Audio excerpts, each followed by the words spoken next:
Pablo a Tito, versículo 7, dice la palabra del Señor: porque es necesario que el obispo sea irreprensible como administrador de Dios, no soberbio, no iracundo, no dado al vino, no pendenciero, no codicioso de ganancias deshonestas.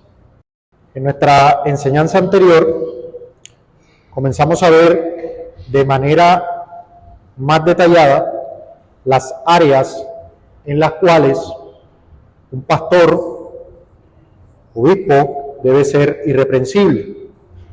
Comenzamos con su aspecto moral, más exactamente en el hogar, aprendiendo que aquellos que aspiran al ministerio deben ser maridos de una sola mujer y deben tener a sus hijos en sujeción. También hemos aprendido que la irreprensibilidad no implica perfección, no implica una persona sin pecado, ya que de esa manera nadie podría ser un pastor.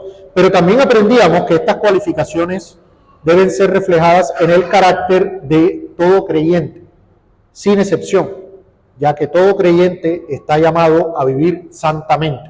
O sea, estas no son cosas que solo aplican a la vida y al carácter de un pastor. Así que hoy veremos dos cualificaciones más. Obviamente hay un listado de varias cualificaciones. La idea es que no vamos a ir muy rápido para poder entender y ver de forma detallada cada cualificación. Porque si es algo en lo que nosotros debemos crecer, si es algo que nosotros debemos practicar, entonces necesitamos entenderlo correctamente. Y si además de eso es algo de lo cual debemos estar atentos en los aspirantes al ministerio, pues también necesitamos estar muy claros en estos asuntos. Así que en la mañana de hoy vamos a ver solamente dos cualificaciones que están íntimamente ligadas, ¿sí? Dice nuestro texto que el obispo no debe ser soberbio y que no debe ser iracundo, ¿sí? Entonces vamos a ver estas dos cualificaciones: no debe ser soberbio y no debe ser iracundo.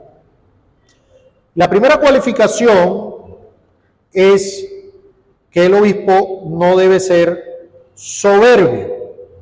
Y necesitamos entender qué es la soberbia, porque si es algo que no debemos hacer y es algo que el aspirante al ministerio no debe ser, pues debemos entender de manera general qué es la soberbia.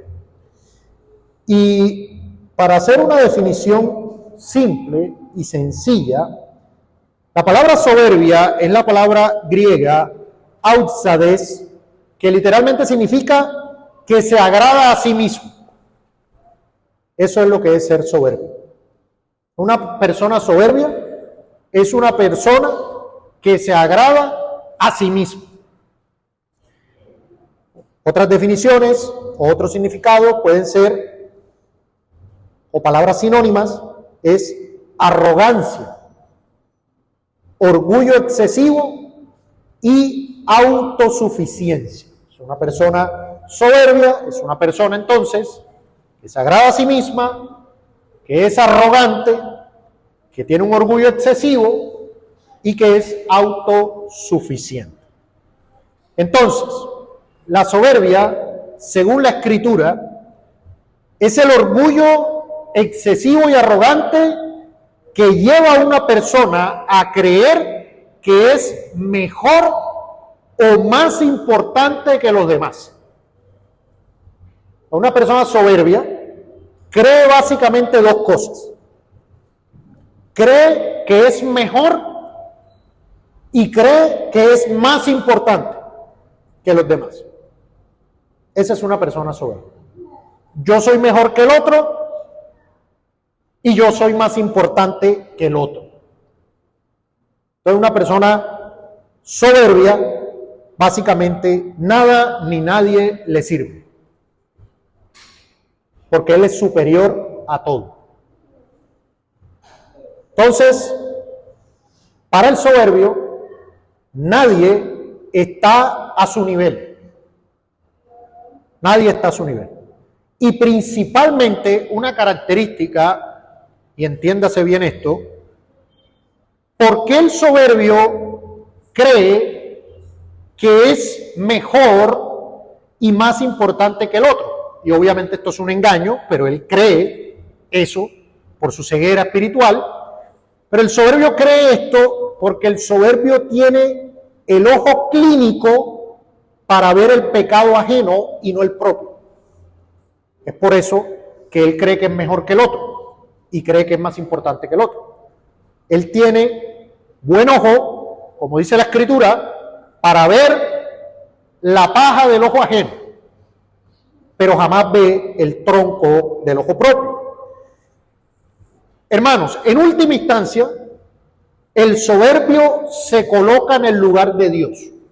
En última instancia, el soberbio ocupa el asiento, el trono del Señor.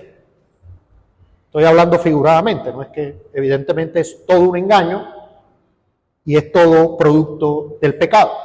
Pero él se erige como juez. Él cree, además, que puede vivir su vida sin la guía del Señor y bajo sus propias reglas. Es decir, que una persona soberbia nunca entiende una razón que no sea la propia, ni siquiera la de las Escrituras. Entonces, así dice el Señor dice A, B, C, y él dice no, porque yo opino, o yo creo, o yo pienso que no es A, B, C, sino que es D, E y F, y así es que voy a hacer las cosas, y así es que voy a vivir. Entonces el Señor dice, o da una instrucción en su palabra, el soberbio va a decir, no, yo voy a hacer otra cosa. Esa es la soberbia. Él vive bajo sus reglas. Jamás pensará o siquiera considerará que puede estar equivocado. El soberbio es una persona que ni siquiera dice, voy a dar el beneficio de la duda. Él no puede estar equivocado.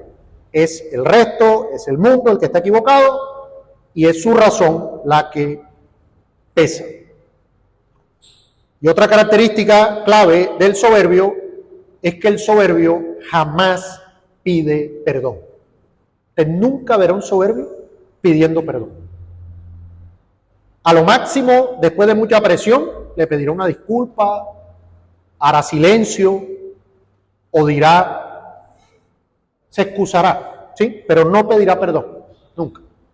El soberbio no tiene necesidad de eso, en su propio parecer.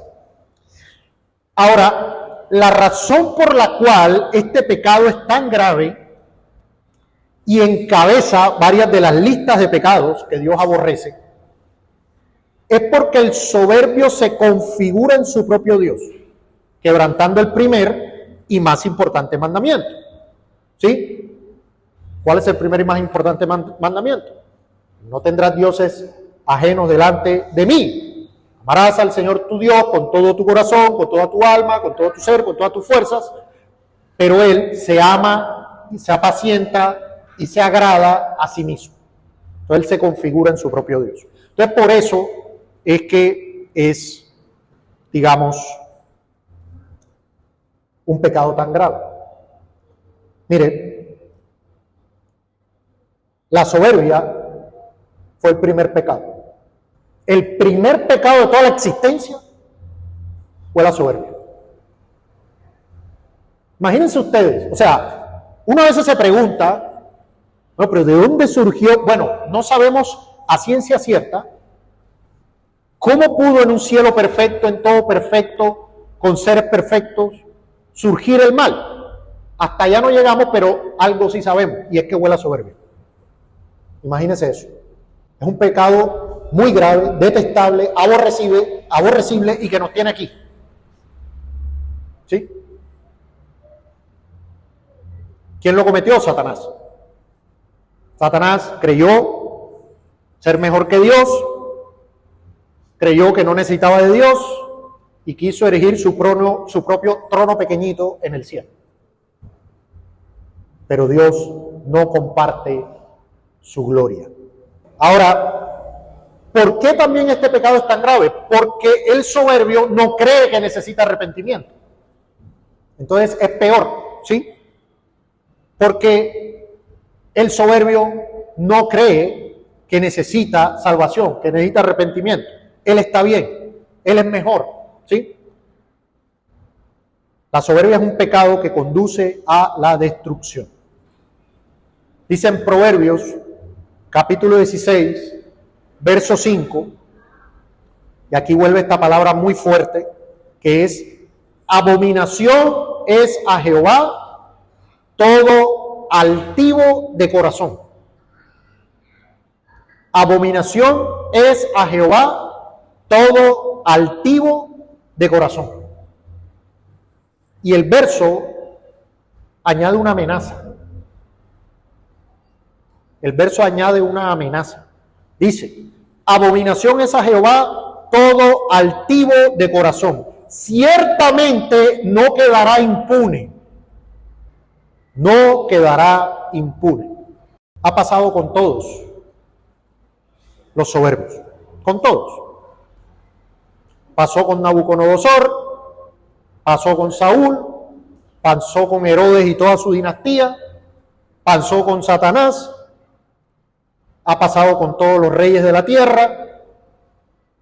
Ningún soberbio ha quedado impune. Ninguno. Y usted ve que temporalmente puedan salirse con la suya, pero no quedarán impunes, porque la Escritura dice que no quedarán impunes. ¿Sí? Tarde que temprano llegará el castigo. Mire, el apóstol Pedro y el pastor Santiago dicen en sus respectivas cartas que Dios resiste a los soberbios. Dios resiste a los soberbios. Y este era el principal problema de los fariseos. Este era el principal problema y pecado de los fariseos. ¿Por qué los fariseos rechazaron a su Cristo? ¿Por qué aquellos maestros de la ley, que debiendo ser luz, que debiendo ser los que le tendieran la alfombra roja al Señor, se endurecieron y mataron a su Cristo? Por su pecado de soberbia. Imagínense la gravedad de eso. Dice en Lucas, capítulo 18, verso 9, el Señor Jesucristo les da una parábola. Es la parábola del fariseo y el publicano. Pero ¿cómo empieza esa parábola? En Lucas capítulo 18, verso 9. Dice: a unos que confiaban en sí mismos como justos, es lo que estamos definiendo. ¿Qué es lo primero que hace el soberbio? Cree que es mejor que los otros. Ellos confiaban en sí mismos como justos. Pero hay más. ¿Recuerdan la definición? Cree que es mejor, ¿sí? Y cree que es más importante. No solo cree que es mejor, él cree que es mejor y cree que es más importante. Mira lo que dice: a unos que confiaban en sí mismos como justos y menospreciaban a los otros. ¿Qué es menospreciar? Considerar de menosprecio. Entonces, ellos creían que eran justos y decían que eran más importantes que los otros. Entonces, ¿cómo oraba este fariseo? Señor, te doy gracias porque no soy como ese publicano. ¿Sí lo nota? El soberbio en su fuero interno piensa que él es mejor que los demás. Y además piensa que es más importante. Entonces, siendo así, este es un pecado que estamos llamados a mortificar con el poder del Espíritu Santo y la ayuda de la gracia. La soberbia es un pecado que estamos llamados a mortificar con el poder del Espíritu Santo y la ayuda de la gracia. Entonces, la soberbia, el pecado de la soberbia, tiene unas consecuencias prácticas en la vida, hermanos. Si nosotros vivimos y cometemos este pecado de manera constante, van a pasar varias cosas. En primer lugar, la soberbia va a llevarnos a una ceguera espiritual. La soberbia nos lleva a una ceguera espiritual. Entonces, el soberbio no oye, ni ve, ni entiende razones fuera de su propio pensamiento.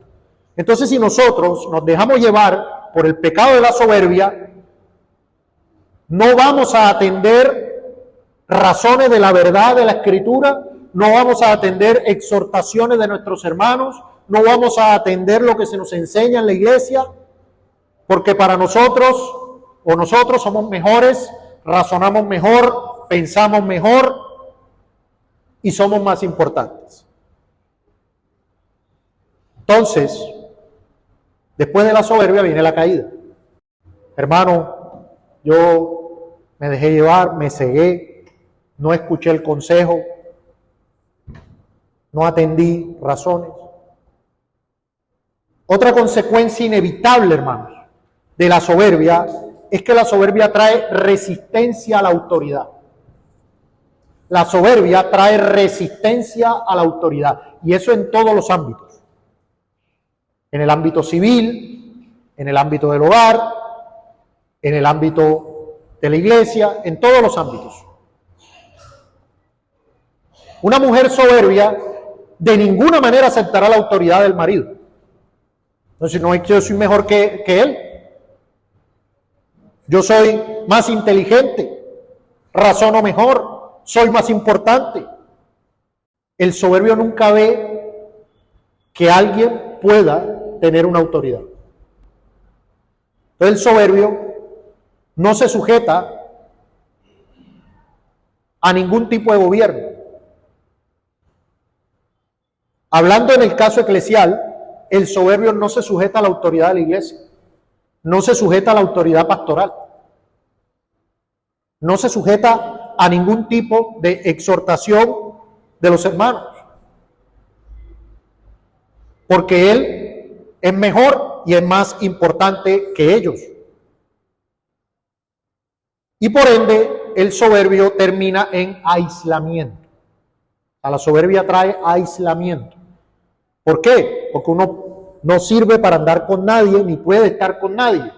Porque si somos mejores y más importantes que los demás, en última instancia uno termina solo. El soberbio generalmente termina solo o termina con un pequeño séquito que alaba a esa persona. Hemos conocido falsos maestros que en última instancia terminan, así sea nada más con la familia ahí, ¿sí?, que le da la razón en todo.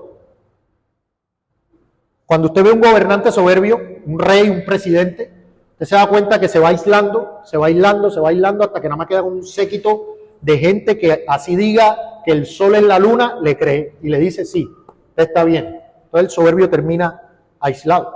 Entonces la soberbia es un pecado que obstaculiza el crecimiento espiritual, que daña las relaciones de comunión. Ahora bien, trayendo esto al ministerio y a los aspirantes al ministerio, que es el tema de nuestro texto, la iglesia debe ser muy cuidadosa, muy cuidadosa. ¿Por qué? Porque un hombre soberbio, un hombre que tenga las características que hemos descrito, será una maldición para la iglesia y puede llegar a dividirla en el mejor de los casos, porque en últimas puede llegar a destruirla, puede llegar a disolverla totalmente. Si hay un hombre soberbio en el ministerio, pues, y hay ovejas que tienen el Espíritu de Cristo, pues terminarán diciendo, no, aquí no podemos estar, pues vamos, ¿sí? Pero, ¿cuál pudo ser el problema? El problema pudo estar desde el principio, desde el mero reconocimiento. Un hombre soberbio no puede liderar o gobernar la iglesia. No soberbio. Hay aspirantes al ministerio, así dice el Señor, no soberbio. Entonces la iglesia debe estar atenta a esto. Ahora, Ya hemos descrito de manera general la soberbia para que la iglesia diga, ok, este hombre... Pero ¿cómo podemos ver de maneras más prácticas a un hombre que tenga banderas rojas en cuanto a la soberbia? ¿Cómo la iglesia puede decir, por aquí no es? ¿O la iglesia puede tener la conciencia tranquila de no levantar su mano? Bueno, vamos a ver algunas cosas prácticas. Por ejemplo, el varón que está aspirando al ministerio es autoritario. Es un varón que está aspirando a la iglesia, al liderazgo, al pastorado, pero es autoritario. Es decir, este hombre es autoritario, siempre está dando órdenes, siempre está tratando de imponer su voluntad de manera dura. Ahí hay que hacer una pausa y decir, ojo. Otra característica es que este hombre que está aspirando nunca acepte una opinión o exhortación de nadie.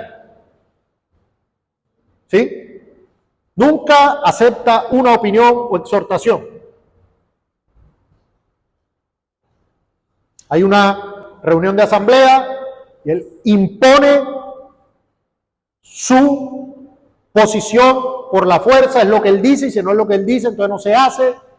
Nunca acepta que tal vez los hermanos, oiga, sí, hermano, eso está bueno lo que usted está diciendo, oiga, sí, hermano, así es. Le abren la escritura, le muestran, no, pero es que... Entonces, debemos tener cuidado. Un varón que aspira al ministerio que jamás pide perdón. Un hermano que usted nunca le escuchó pedir perdón, reconocer su pecado, reconocer que él no está bien, reconocer que su discernimiento le falla, reconocer que no es perfecto, sino que siempre está en función de mostrarse como aquel que es superior, mayor, mejor, más importante que el resto. Mire, una señal muy clara, hermano, y que muchas iglesias locales se hubieran ahorrado lágrimas y problemas, es esta. Un aspirante al ministerio que menosprecie el magisterio o la tradición de la iglesia, hay que tener cuidado.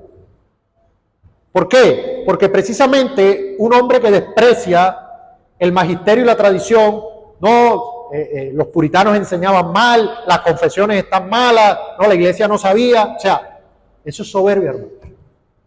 Es un hombre que cree que es superior a los santos hombres de Dios que el Espíritu Santo guió en la historia de la iglesia providencialmente. Desprecia el ministerio del Espíritu Santo en la iluminación de su pueblo. Entonces, usted ve estos hombres que quieren rearmar y reinventar la rueda. No, confesiones para qué, a nosotros mismos aquí, solo nosotros. Un hombre que no acepta que la iglesia del Señor es universal. ¿Cómo así? No, pues no lo dice con palabras, pero ninguna iglesia le sirve. No puede tener comunión con ninguna iglesia. No, hermano, esa iglesia esto, esa iglesia termina en un sectarismo porque todos los maestros enseñan mal, todos los maestros enseñan el error, las iglesias todas, ninguna es santa, ninguna es pura. Nosotros somos la única iglesia pura, santa. Soberbia. Luego de eso, el paso natural es que usan las escrituras para avalar sus acciones autoritarias. Uno cree que eso nada más se veía en el carismatismo y en el pentecostalismo, pero en la supuesta iglesia reformada, hombres abriendo la Biblia diciendo, no, porque es que ustedes no pueden decirme nada porque no toquéis al ungido. No toquéis al ungido del Señor. No, por eso que usted está haciendo no es bíblico. No, ustedes tienen que confiar en mí y hacer lo que yo digo. Usted gobierna, pero conforme a la palabra de Cristo. Su gobierno no es legislativo, es ministerial. ¿Sí? Y hay hombres que ya llegan a eso, ¿no? Ya le abren la Biblia y ejercen presión, soberbia. Un hombre que no respeta la llave de orden y participación que tiene la iglesia. Es decir, un hombre que nunca reconoce el accionar de la iglesia cuando la iglesia tiene la autoridad de Cristo para participar de los asuntos de la misma. Entonces un hombre que es un mini papa, o sea, él está en la iglesia, entonces él lidera y él es plenipotenciario. La iglesia no tiene participación, la iglesia no tiene opinión, la iglesia no tiene voz. Bueno, todas estas cosas, usted ve estas características. En un hombre usted dice, no puede ser pastor. No puede. No puede, va a ser una maldición para la iglesia. Vamos a tener problemas. No puede. Ahora bien, como decíamos cuando explicábamos el asunto de la irreprensibilidad, es posible que el aspirante luche con el pecado de la soberbia, que caiga en el pecado de la soberbia en algún momento. Pero recuerden lo que aprendíamos, no debe ser su práctica ni su carácter habitual. O sea, no puede ser una persona que es de carácter soberbio, una persona que en algún caso, en algún punto, en alguna discusión, en alguna reunión, puede que caiga en este pecado. Pero no es una persona que vive practicando el pecado de la soberbia de forma habitual. Pero hay una segunda característica que nos muestra el texto, y es que no debe ser iracundo. El aspirante al ministerio no debe ser iracundo. ¿Cómo definimos la ira? Emoción intensa de enojo, hostilidad o resentimiento. ¿Cuál es el problema? Que definir la ira no es tan sencillo como definir la soberbia. Pues la soberbia es un pecado en todos sus modos y en todas sus formas. Pero la ira en la Biblia es una emoción que puede manifestarse de diversas maneras. De hecho, la ira es un atributo de Dios. Y nosotros somos creados a imagen y semejanza de Dios. Y la ira, o la emoción de la ira, de alguna manera nos ha sido comunicada. Entonces, a veces la ira puede ser una respuesta natural a una injusticia o a un daño. Pero si no se maneja adecuadamente, entonces es pecado. Entonces no es tan sencillo como en el caso de la soberbia. Entonces es importante distinguir, hermanos, entre la ira justa, que puede motivarnos a buscar justicia, reparación, y la ira pecaminosa, que ya es la que nos ciega y nos lleva a tomar decisiones impulsivas, dañinas, etc. Entonces, hay una ira que es la emoción que nos ha sido comunicada de parte de Dios y que nos lleva a indignarnos con ciertas cosas que son justas. Vamos a entenderlo mejor con un ejemplo, porque solemos colocar el ejemplo del Señor Jesucristo. El Señor Jesucristo se airó con los que estaban vendiendo en las afueras del templo y los sacó con un azote de cuerdas y todo el mundo dice, mire, ahí está la ira. Sí, pero el Señor Jesucristo no tenía pecado, ¿sí? Entonces uno dice, pues no nos podemos comparar con Él porque el 99.9% de nuestras iras son injustificadas.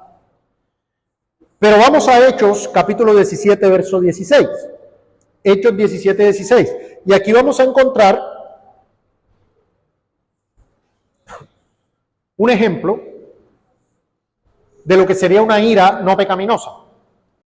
Dice, mientras Pablo los esperaba en Atenas, su espíritu se enardecía viendo la ciudad entregada a la idolatría. O sea, cuando Pablo vio la idolatría a la que estaba entregada la ciudad, algo similar a lo que le pasa a uno cuando ve una procesión de esta donde llevan los yesos y la cosa. Entonces, ¿qué le pasaba al apóstol Pablo? Se enardecía. Ahora, ¿a qué lo llevó eso? ¿A ir a quemar las estatuas de los falsos dioses?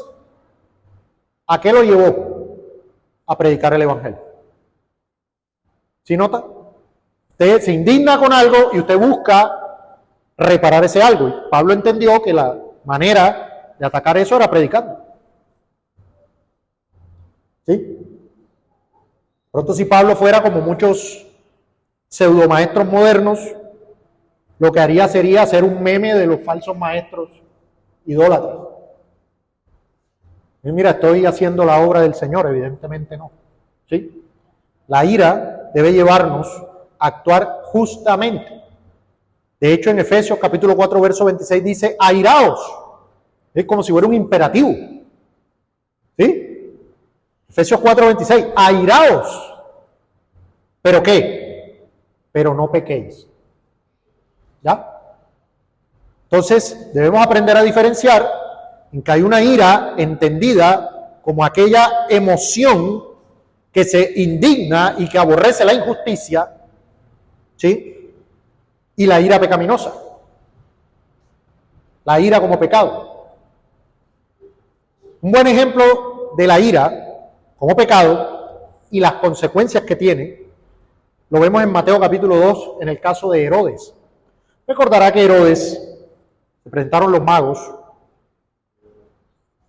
no se confunda, ¿no?, con esa palabra mago, pero es la que usa la escritura, y le dicen, ¿dónde está el rey de los judíos? Que vimos su estrella y venimos a adorarlo. Y Herodes se indigna, se turba, porque ¿cómo así que van a adorar a otro rey que no soy yo? Entonces, engañosamente les dice, van y regresan y me dicen dónde está para que yo también vaya y lo adore. Mentira, ¿sí?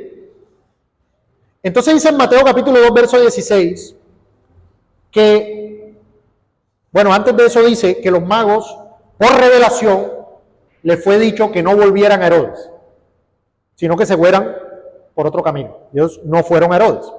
Entonces cuando Herodes, dice en Mateo 2, 16, Herodes entonces cuando se vio burlado por los magos, y aquí está la ira, se enojó mucho. Esa es la ira. Ahora, ¿a qué lo llevó la ira? Dice, se enojó mucho y mandó matar a todos los niños menores de 2 años que había en Belén y en todos sus alrededores. Si nota esa conexión, por eso es que el Señor Jesucristo dice, el que se aira contra su hermano en su corazón, comete homicidio. Hay una conexión entre esa ira pecaminosa y el homicidio. En el caso de Herodes, tenía el poder y la autoridad para hacerlo. Tenía ejército y demás. ¿Sí? Entonces él se airó y mandó matar.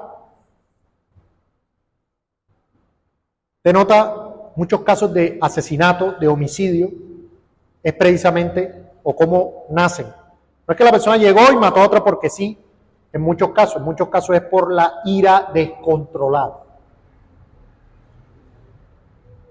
Llega el hombre celoso, coge a la mujer y la mata. Se aira y la mata. Muchas veces han entrevistado a este tipo de homicidas y les dicen, ¿pero por qué lo hizo? Si usted sabía que se iba... O sea, no razona una persona que si mata a otra va preso 20, 30 años, pero la ira es una emoción tan terrible cuando es pecaminosa que ciega totalmente a una persona. O sea, la persona no razona, no piensa, no se acuerda, no dice, no, pero si yo hago esto me voy preso. No, en ese momento no piensa. No piensa. O sea, la persona pierde el dominio propio,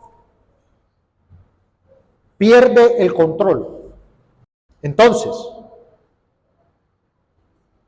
el aspirante al ministerio no puede ser un hombre iracundo, no puede ser un hombre explosivo, no puede ser un hombre que estalle en ira, no puede ser un hombre que lidere a través del miedo y no del ejemplo y la paciencia.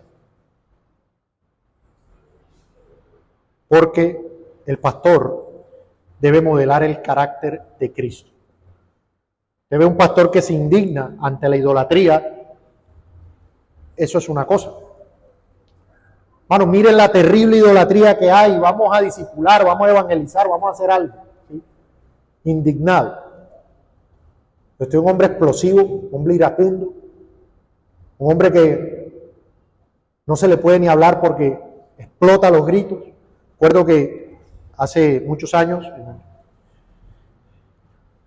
teníamos como pastor un hombre así, y cuando íbamos a irnos de la iglesia, dijimos, a este hombre le va a dar algo. A este hombre le va a dar un ataque. ¿Por qué? Porque nosotros sabíamos su carácter era iracundo. Entonces, ¿qué dijimos? Vamos a escribirle una carta.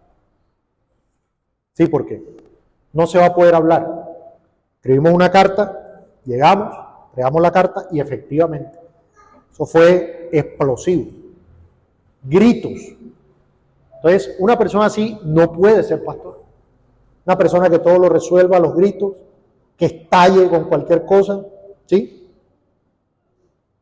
¿Usted se imagina, hermano, un pastor iracundo en una consejería?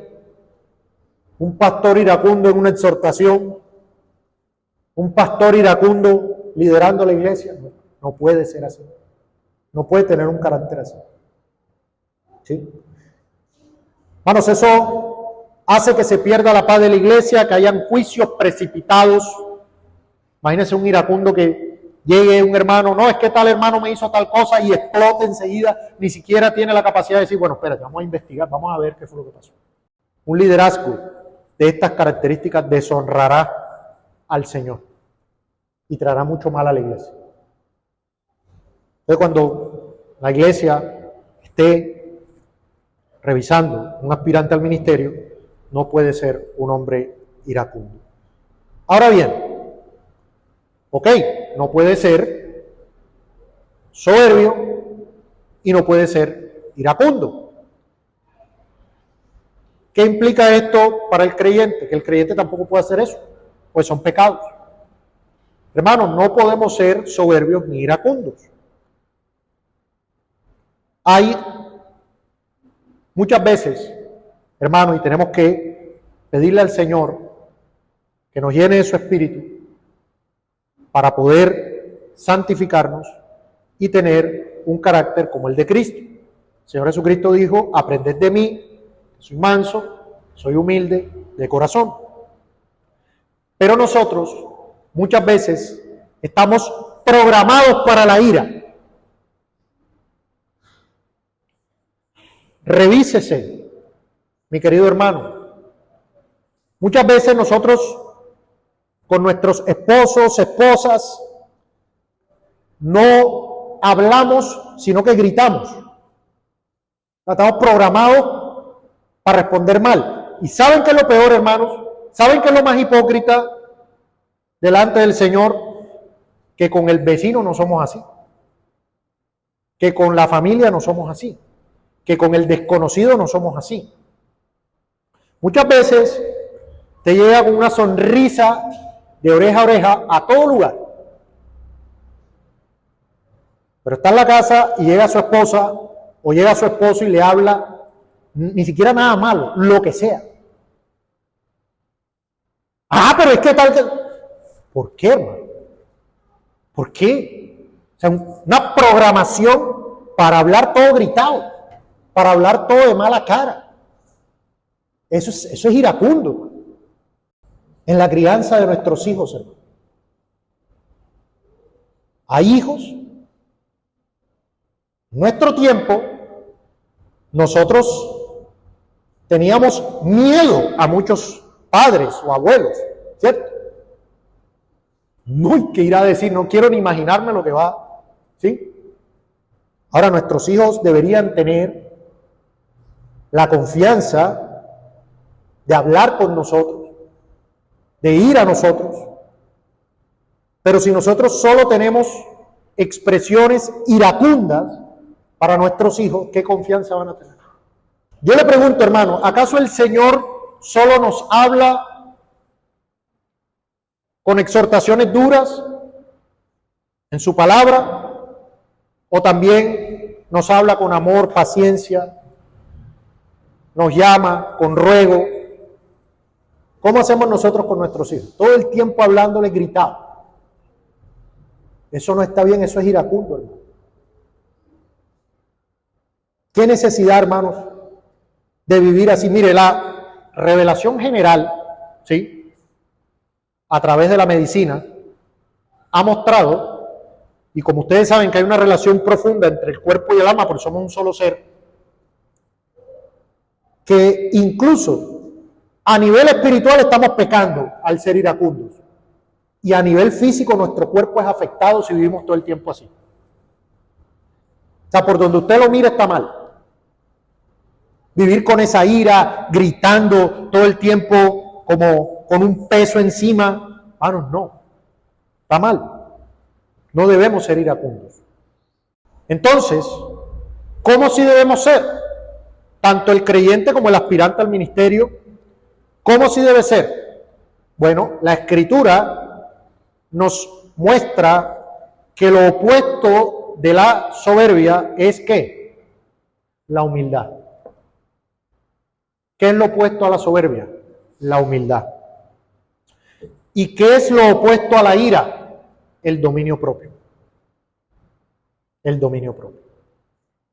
Entonces, debemos ser humildes, hermanos. ¿Y qué es ser humilde? Pues reconocer nuestra propia insuficiencia y nuestra dependencia de Dios. Para entenderlo mejor podemos ir a Filipenses capítulo 2, verso 3. O sea, el Señor nos llama a ser humildes. Ese es su mandato para nosotros, no a ser soberbios. Dice en Filipenses capítulo 2, verso 3,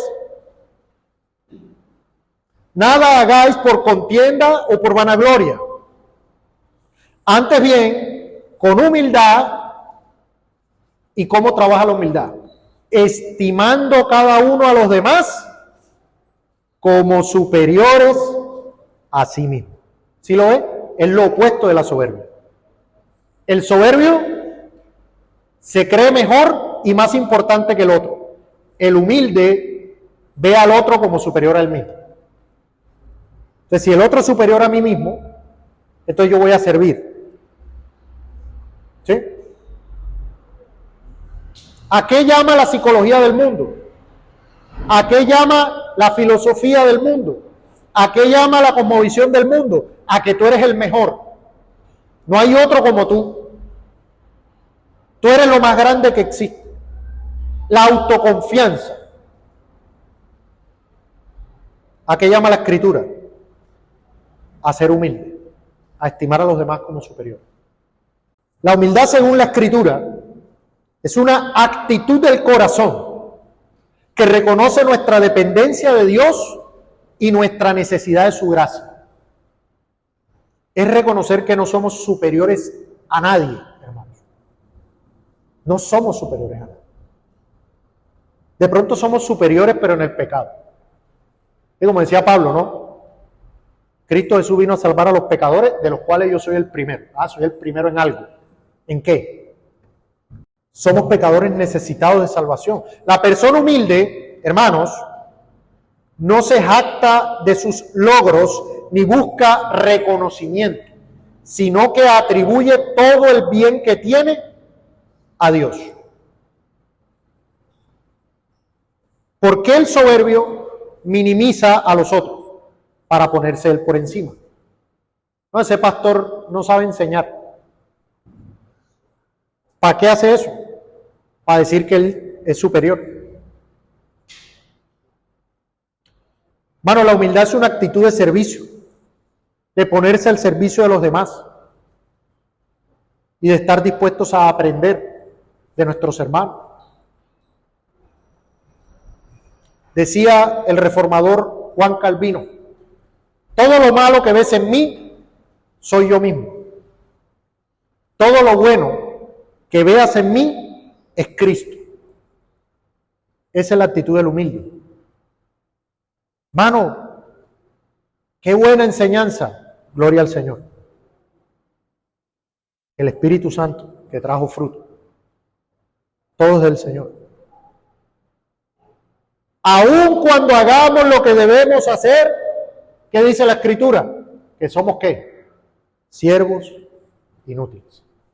Todo es de Dios, toda la gloria, la honra de Él, es el reino, el poder, el imperio por los siglos. Nosotros somos pecadores redimidos por gracia, hermano. ¿Qué lugar para la soberbia puede haber ahí? Si usted todo, ¿qué tiene que no haya recibido? ¿Qué lugar para la soberbia puede haber ahí? Entonces la humildad es lo opuesto a la soberbia. Mientras la soberbia nos lleva a exaltarnos a nosotros mismos y menospreciar a los demás, la humildad nos lleva a reconocer nuestra pequeñez y a valorar a los demás. Ahora, el dominio propio, por otra parte, es la capacidad de controlar nuestros pensamientos, nuestras emociones, nuestras acciones, de acuerdo con la voluntad de Dios. Ese es el dominio propio. Y tanto la humildad como el dominio propio son ¿qué? Frutos del Espíritu Santo. Son frutos del Espíritu Santo. Amor, gozo, paz, paciencia, benignidad, bondad, fe, mansedumbre, templanza, ¿sí? Y si es fruto del Espíritu Santo, ¿qué significa? Que no es algo que podamos lograr por nuestra propia fuerza, sino que necesitamos la gracia del Señor.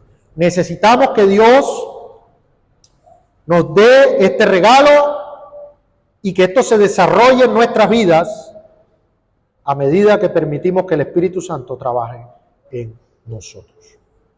Ahora, ¿cómo cultivamos la humildad y el dominio propio, hermanos? Meditando en la palabra de Dios, orando, teniendo comunión con otros creyentes, rendirnos a la voluntad del Señor. De esa manera cultivamos estas virtudes cristianas. Y es la humildad y el dominio propio lo que debe caracterizar al creyente. Y que de manera particular debe caracterizar también al aspirante al ministerio. Entonces, para terminar, ¿hay un aspirante al ministerio pastoral? ¿Cómo no debe ser? Ni soberbio, ni iracundo. ¿Cómo debe ser? Debe ser humilde y debe tener dominio propio. No, es que él es soberbio, pero enseña muy bien. No importa. No importa. No puede ser. ¿Por qué? Porque así dice el Señor, que no puede ser. ¿Sí? Ah, no, es que él es iracundo, ¿sí? Pero tiene otras cosas, no puede ser. Y ya hemos entendido que no significa perfección, o que nunca se cometan estos pecados en ocasión, pero no puede ser el hábito, el carácter de una persona que aspira al ministerio. Así que el Señor nos ayude a entender, a atesorar estas cosas, a ponerlas por obra, no solo en el reconocimiento de pastores, sino en nuestras propias vidas.